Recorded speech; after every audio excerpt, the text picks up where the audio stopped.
Yan, good day mga Balbon. Welcome back sa channel natin. And we are here in BYD Greenfield District in Mandaluyong.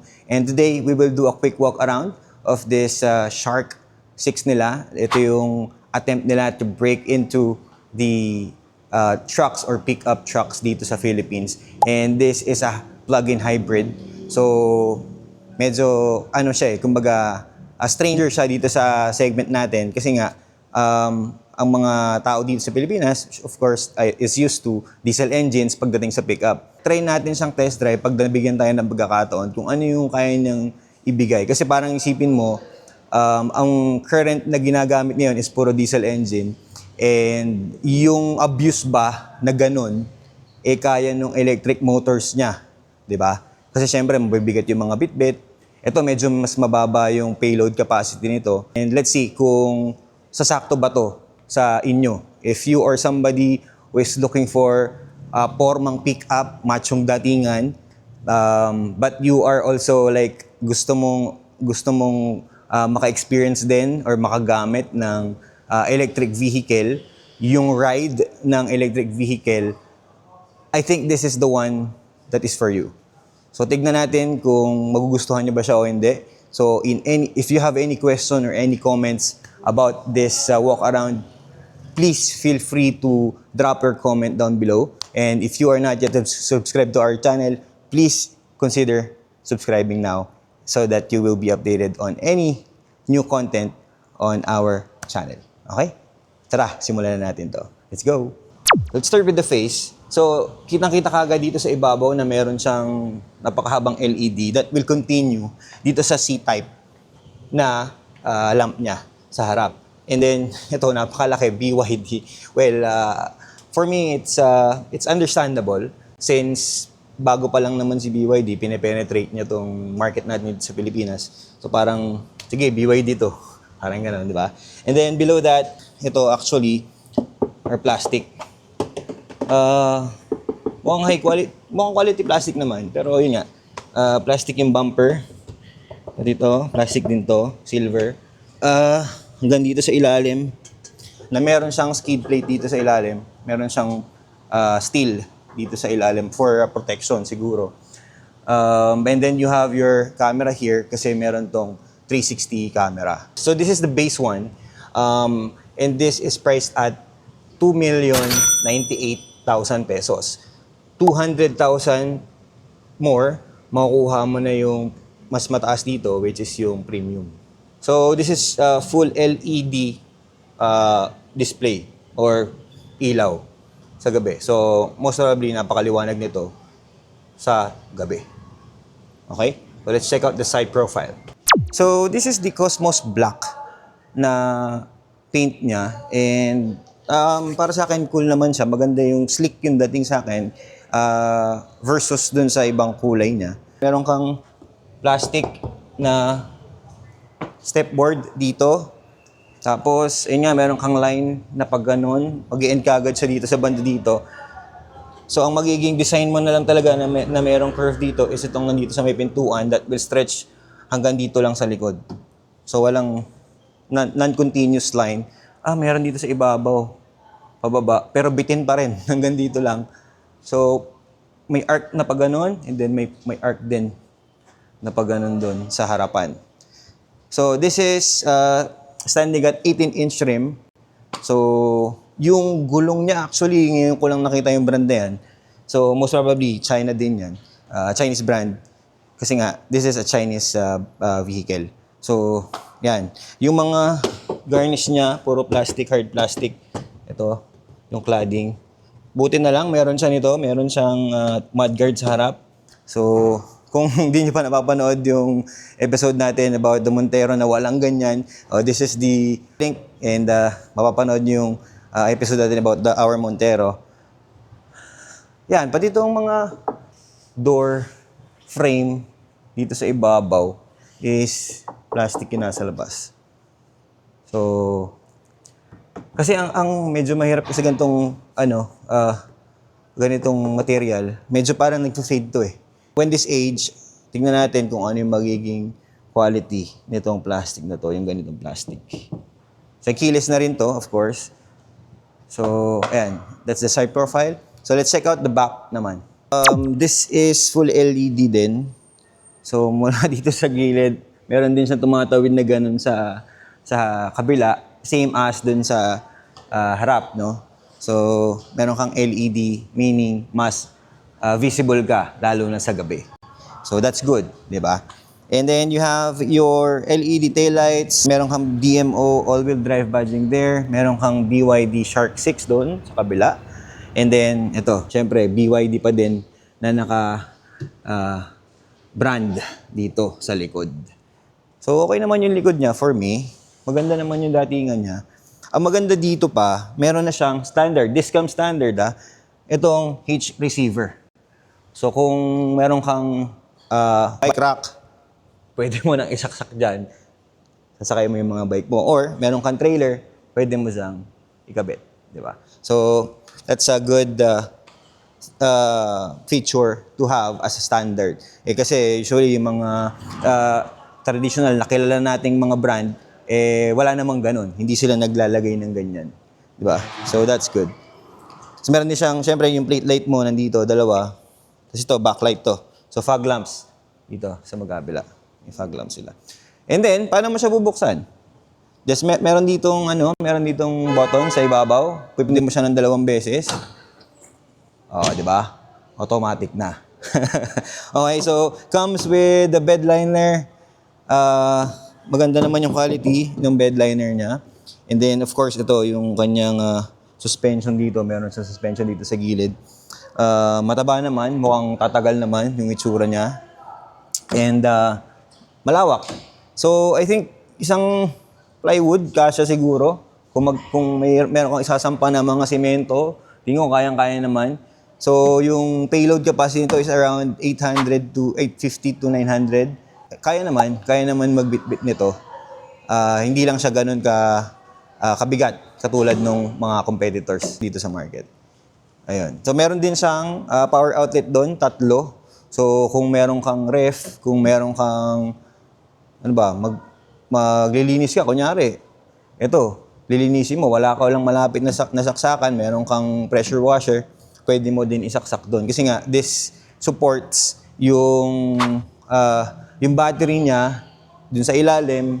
Pwede mo siyang gamitin to power appliances. For example, nasa camping ka, so, yun, pwede mo ma-utilize yung battery. Tignan na natin yung makina. Meron naman tong 1.5 gasoline engine. So, hindi ito yung nagpa-power ng mga gulong. Hindi yung nagpapaikot ng gulong. So, ito is acting as a generator for the battery. So, pag nagpakarga ka ng gasolina, dito yun ang magpa-power ng engine, and then the engine will generate the energy or the electricity to charge yung inyong battery. So, dalawa ang makina nito, electric engine, na nagpapaikot dito sa harapang 2 gulong independently, and then pati yung dun sa likod. Again, generator ng electricity, yung gasoline engine na 1.5 to power the battery, and then the battery powers the electric motors sa harap at saka sa likod. So, wala tong propeller. yung mga, hindi katulad ng mga conventional or yung normal na, alam nating normal na mga pickup trucks na diesel engine, merong propeller yon kasi nga rear wheel drive yon. Ito, walang ganun. Okay? Linaw. Okay, so unang-una natin napansin, wala siyang grab handle dito. So, kailangan dito ka humawak. Madali lang naman din sumakay, no? Pero, yan. So, let's hear how it sounds. Okay, so normal lang man para sa akin. Please make sure that the key is in the vehicle. Ayun, meron kang ganon. Dahil nga intelligent na tong sasakyan na to, and marami na siyang mga features that you can control here in this 15-inch to, alam ko na infotainment system. Ang daming controls na kaya mong i-select or i-set up using this infotainment system. Meron ka din naman ditong cluster mo dito, pero all digital cluster to. And maliit lang naman siya. So, visible. Tingin ko kahit sa araw, kitang-kita naman siya. So, dito sa gilid mo, meron kang leather na texture dito sa ibabaw. And you have a speaker or tweeter here. Tapos ito yung bukasan mo na aluminum siya. Pero parang medyo dark, nasa dark side yung ano niya, yung color niya. And then dito meron din with stitching of orange stitching. Nandito yung mga controls mo, of course, of your window. Yan. Meron ka dito yung bottle holder na siguro mga 750 ml bottle, pwede kasya. Dito sa gitna, meron naman siyang center armrest na naka-leather din. And actually, may premium yung dating sa akin. Yung kanyang bisagra, kumbaga, feels durable naman. Tapos, meron ka ditong 12 volt socket. Meron kang USB ports here. So, malalim. Malalim siya. And then, you have your cup holders here, dalawa. Ito, dito yung start-stop button mo, yung kulay orange dito sa gitna. Ito yung iyong parang eroplano ba? Airplane-like na shift knob. So, ayan, may mga options dito. Yung hazard mo nandito din. Parking sensors to turn off the parking sensors. Hill descent control, meron din. And then you have wireless charging here na may vent pa. Kasi usually naman, alam natin, pagka nag-charge tayo, umiinit yung battery. So, it's good na meron siyang ganun, meron siyang vent. And then, meron pa siyang guide dito sa gilid para hindi siya gumagalaw. Pakita ko sa inyo. Ito. Yan. Yun. Nag-charge siya. Yun, oh. Nag-charge. Nice. And then, your air vents here. Meron kang kulay orange na accent dito sa gilid. Ganun din sa dalawang gilid na air vents. So, para sa akin, medyo modern yung dating kasi nga may mga kulay-kulay na siya interior-wise. Ito, alam ko, naiikot din to eh. Meron tong, tawag dito, meron tong rotate na option. Di lang natin alam kung paano. Pero, naro-rotate yan. Ang daing ang daing feature pare na pwede mong, dito mo na siya i-configure. So, in terms of the steering wheel naman, nakikita ko yung mukha ni Ultron dito. Ano ba, tama ba? Yan, meron kasi siyang meron siyang, bali dalawa lang talaga yung spoke niya, dalawa. And then, leather wrap.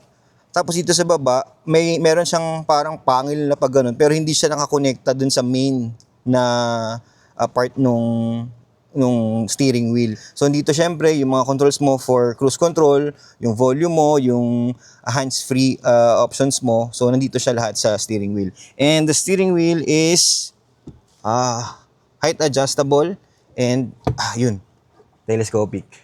Okay. So yan. So ma-adjust mo ng maayos yung iyong driving position and then electric din naman yung iyong seats. Ganun din sa passenger, electric din yan. So the seats are leather wrapped with of course orange stitching pa din. Comfortable naman siya, maganda naman siyang upuan. Pagka nandito ka sa loob, normal SUV for me. Parang kasing laki lang din nung Montero natin. Pero pagka nasa labas ka, visually, parang ang laki niya. Parang mas malaki siya sa, sabihin na natin na Hilux. Parang mas malaki siya dun. Pagdating naman dito sa iyong dashboard, plastic. Well, plastic ba to? Oh, plastic. Siguro, in difference na with the premium trim. Pero itong sa baba naman, meron ka naman ditong storage. And ito, leather naman to. Itong part na to. Then you have your dampened na glove box. Ayan. Tapos meron ka ditong conventional. Meron ding mga sensor dito yan. Conventional na rear view mirror. Mas maganda yung quality sa mga normal na sasakyan. You have your eyeglass holder there. Meron kang dalawang dome light dito sa ibabaw. So meron kang ilaw dito, LED with vanity mirror. So that's good. May ipitan ka ng card. Dito sa kabila, meron din. So si Macy's, matutuwa din dyan. Meron siyang ilaw at salamin. Okay? So syempre, wala na namang grab handle dito. So yun. Mapapansin natin, may mga grab handle yung tatlong corner. Ito, wala. So, most probably kasi nga inisip nila dito hawak. Pero, di ba, it's a good thing na meron kang hawakan dito. Signal light. Yan yung tunog niya. Signal light. Yun. Okay. So, tingnan natin. Durable naman itong pagkakayari niya dito sa interior. Tingin ko in terms of durability, meron naman siyang masasabi. Itong mga controls lang talaga, ito yung medyo concern ako dyan. Kasi ayun yung nakikita kong weakness pagdating sa mga Chinese brand. Meron din pala siyang speakers sa magkabila. So, narinig ko kanina, maganda naman yung tunog. So, that's it here sa harapan. So, let's check out the second row kung anong pakaramdam o mga pwedeng maging toys dun sa likod. Let's go. Okay, on to the second row. So, ayun nga, meron siyang grab handle dito. Madali namang sumakay. And ayan, meron kang dalawang light magkabila. Please make sure May that map the light key is ka. in the vehicle. Ayan naman, nag-remind na naman siya. So, ganito yung space natin. Maluwag siya. And ayun nga, pagka nakaupo ka, hindi kayong nakadiretso na ganun. Medyo naka-slant ka ng konti na ganyan. So, tingin ko mas komportable. And the knee room for me, I am 5'6" in height. So, ayun yung knee room mo. Meron kang pwede yung paa mo, pwede mong i-shoot dun sa ilalim. And then, the headroom. Yan. Meron kang grab handle dito. Yan. Long rides. Pwede naman, pwede. And you have your center armrest with 2 cup holders here sa gitna. Tapos meron kang air vents, pare. Siyempre, alam mo naman, mag-summer na, kailangan meron tayong aircon. Meron kang storage dito sa ilalim.